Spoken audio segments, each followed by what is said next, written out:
All right, guys, check it out. We got a good video, very good video for you today. Today, we're going to be talking about our top 3 ammo choices for our smaller subcompacts and micro 9mm handguns. All right. And this is strictly for 9mm. We did one on 380s. If you missed that, go ahead and check it out. This one will be for our 9mm. So basically, as you can see here, we got some of our favorite and most popular firearms. And since the last time you seen this guy right here, you can see that we put the whole grip on it, which does make a world of difference. All right, so gives you more control over the firearm by having that finger groove, and you can control the flip because it is very snappy. All right, and as you guys know, GX4, we already had the larger back strap underneath and the whole grip on there. And as you can see on our 26 Glock 19 clip with the X grip. So basically all of them have in common that they have modified grips. All right. And when you get into the subcompacts and your micros, I always buy them how they are, shoot them, clean them, shoot them, that kind of thing. And then see what type of adjustments we need to make from there as far as making the gun more accurate or more reliable or whatever, is needed, right? Now, all of these firearms in stock configuration are more snappy than they are in their current configuration as far as how I have the grips modified. So what we're going to get into today is our top 3 ammo choices that will actually help reduce recoil and a ton of other things. All right, so let's get into that. So we'll get these out the way.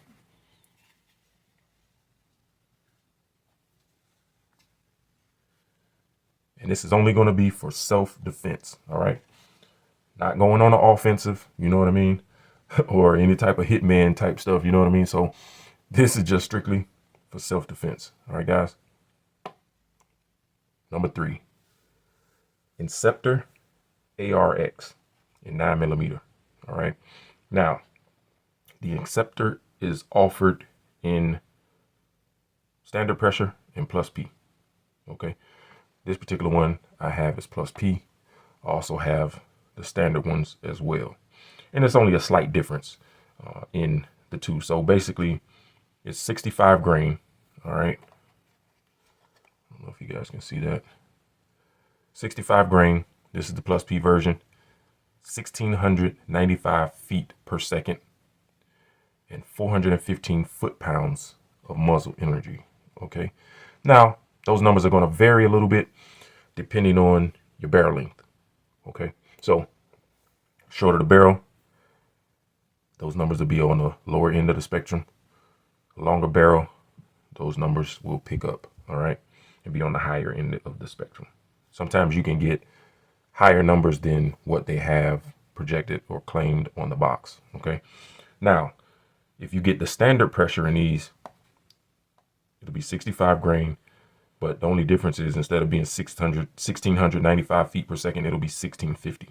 All right. And then the muzzle velocity in foot-pounds will drop down. Instead of being 415, it'll go down to 393.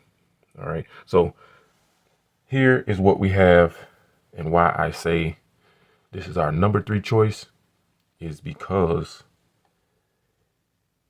there are 2 options that I like way better than that. But not only that, it's still a great choice. All right. And for some of you, it may be a number 1 choice. Okay. But I just put them in how I see fit, put them in order. Now, what's good about this is that when you're talking about barriers, right? This ammo will still defeat barriers. Okay. But it's not going to be super extreme like your extreme defenders or extreme penetrators. All right. That's more of like a offensive round, you know. Those are less barrier blind than this, but that doesn't mean that this cannot defeat barriers. This can defeat barriers very well. It'll go through a car door, it'll go through glass, go through all that stuff, right? And what you get out of that, here's what the bullet looks like.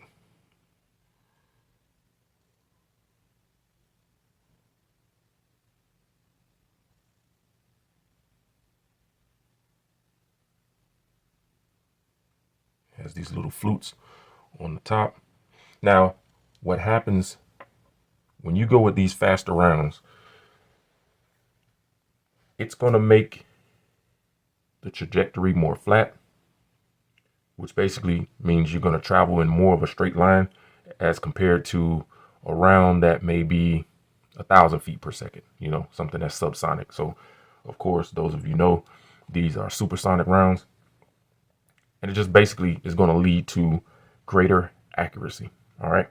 So here's my number 3 choice. Again, the ARX. And for those of you that have 9mm that you can't shoot plus P in, you can get these in standard pressure. All right. Most of mine, I can go plus P. So that's what I have here for the video. All right, guys. Now, another thing to keep in mind is that with these lighter grain ammo, right? With the lighter grain ammo, you basically can fill your magazine, even get an extended magazine, right? And what that's going to do is allow you to carry more rounds at less weight. Okay, your full mag will be less weight than it was if you had, let's say, 115 grain ammo or something like that. All right, so basically, for those of us that carry our firearms all day long, you want it to be as light as possible. Okay, so sometimes when you put things on it, like, you know, a hold grip, or let's say you have lights, you know, or other accessories on your firearm, laser or something like that, it adds a little bit of weight, and then you want to, you know, basically lighten the load. Or even if you don't have those on your firearm and you want to lighten up the load, then the lightest that you can possibly do is to reduce the weight of the ammo. Okay, so it'll be less aggravating, and then you can go with higher capacity and not worry about it, you know, bogging you down, you know, halfway through the day or the end of the day. Okay, another thing that's going to give us is reduced recoil. Okay, and these faster rounds, they're going to hit a lot harder. So if you guys know anything about muzzle energy, foot pound, you know, basically it's going to hit harder. If you notice and pay attention to these numbers that I'm giving you, it's going to hit harder than, you know, your standard 115 grain ball ammo, you know, things of that nature. Okay, so let's get into our number 2 choice. Boom. Number 2, Liberty ammunition. All right, and this is going to be the ultralight variant. Okay, now they do make civil defense, and I chose the ultralight because I want the lightest possible thing. And it's not much difference. And actually, it's the same ballistics between the ultralight and the civil defense. And as you can see, these are 50 grain. Now, these are only offered in plus P. Okay, so you're going to get 2,040 feet per second. And you're also going to get 462 foot-pounds of muzzle energy. All right. Now, there is kind of a drawback, so to speak. For some of you guys, it may be a drawback. You're only averaging about 11 to 12 inches in penetration. All right, once the bullet enters. Okay. And of course, you know, that's tested in jail. So some of you guys, you want 18, you want 16, you know, you want a little bit more than that, especially during the winter months.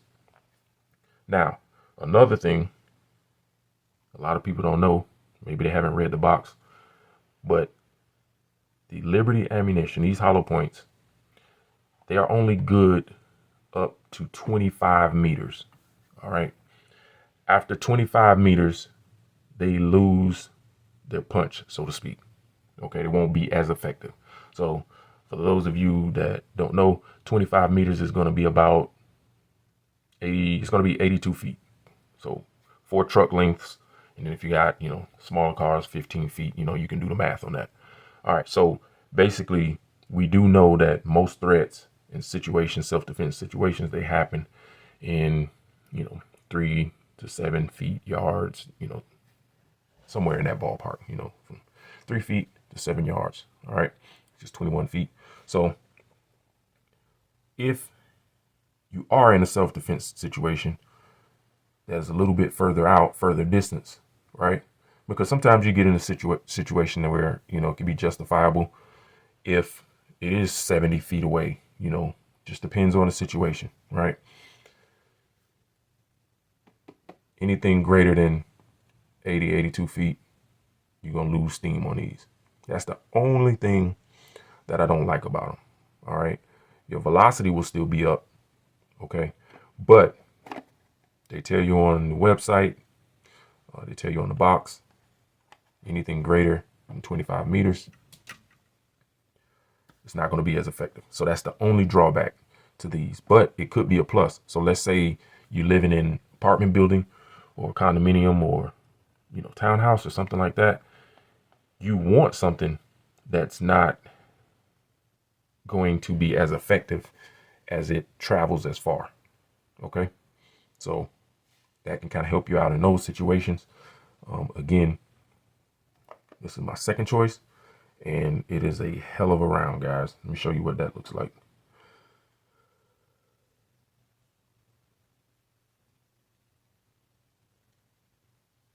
$50 grains, guys.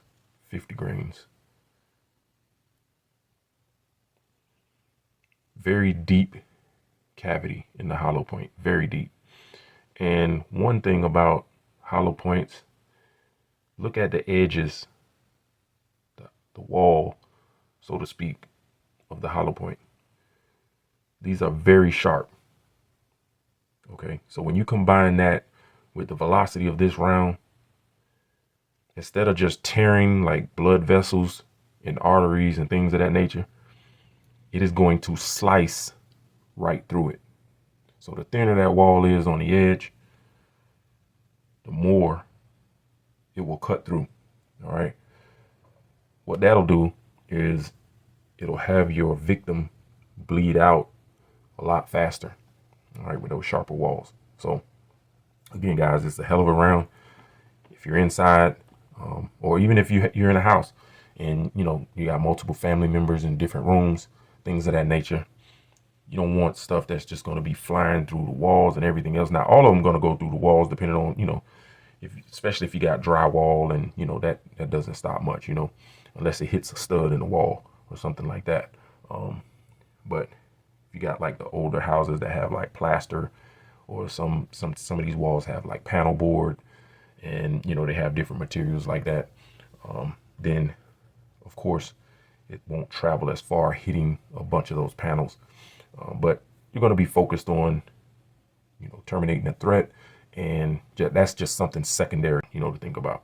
So that's why you don't want to use lead ball, because lead ball is just going to penetrate and keep going just until it runs out of energy or hits a stud or something like that. So it could potentially travel too far. So number 2 pick, guys, pretty good round. The moment you all been waiting for. All right. So check it out.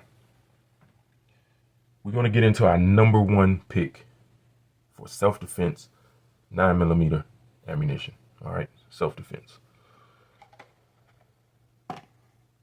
Boom. We got another one by Liberty, guys. This ammo came out earlier this year. All right. Check it out. Liberty Overwatch. Now, this is something for you guys that says, hey, 50 grains is too light, or I don't like the fact that the ultralights are good up to 25 meters, you know, that kind of thing. For those of you that say that and you don't want those restrictions, this is the round for you. All right. 72 grains. So you get a little bit heavier weight. They look pretty good as well. Check it out. Still has that thin wall. Has that deep cavity, just like the ultralights in the civil defense. But instead, you got the black bottoms on here. So it's pretty neat looking. Now, there's no restrictions on this round, right? So basically you got 1,720 feet per second. All right, again, this is 9mm. and it's going to have 473 foot-pounds of muzzle energy. Now, like I mentioned, with the ultralights in the civil defense, they get about 12 inches of penetration. But with the Liberty Overwatch, you get 14 inches, okay? 14 inches or more. So this is especially for you guys that did not like the 12-inch penetration, all right, in those 50 grain rounds, okay? So again, there is no limit on the amount of feet or meters, okay? This is a hell of a round, guys. This is one hell of a round, all right? And wintertime, it will be perfect, all right? Perfect round for the winter. Perfect round for, you know, heavy barriers, medium barriers, light barriers, heavy clothing, you name it. So you still get almost 1,800 feet per second. And then you have, you know, heavier grain that will do more destruction and more damage. All right. So at those speeds, that's going to cause a lot of damage when it enters the tissue. All right, guys. So there you have it. Those are my top 3 choices. Thanks for tuning in.